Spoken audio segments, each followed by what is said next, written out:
ntukishinga abantu batabavuga yuko hari ndi nkora busa kugira ngo nubonebwe gutuma mbangusiza ugiye mu murima nanjye nkajya mu murima ntugire ngo nubonebwe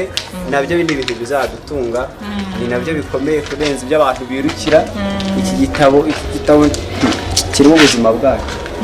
hari n'igihe rega Imana igisanga mwiri vuga butumwa ntujye ubibona njya mbibona rwose utahanya akantu Imana yakuhaye ngo nigira iki ikora barabona Imana ikurinde kandi ni ukuri ujyane n'Imana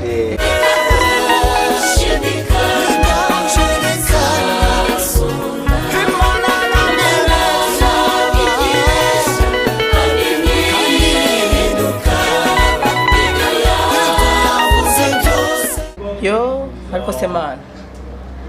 ko bajya bavuga ngo umugabo wanjye nimbura mukora buriya koko urabyemera bakavuga kuriya n'amasezerano yose waduhaye ubu se ko tururara abana banjye bakabura ibyo barya ayo masezerano azagera hasohore udukure muri ubu bukene bwo kubura ibiryo turayisenga ikumva we Imana widiresa kandi iwe nihinduka uzi ibintu Imana yakoze yo kuzika umugabo abe do amwe hagati cyo ivuga butumwa naragiyemo abana bariye nari yipfundika Mana ndagushimiye Mana umuntu yarinje ngo turayisenga ikumva bibiri Imana bibiri yose tuzayarya amezi abiri abantu bavuga gukora Imana ntacyo bimaze abantu mwiriwe muhingana bakoreye bibiri byaheze ngo gukorera Imana nta mumaro kugira neza n'ibindi ndabikubwiye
Kabahanuzi, tu se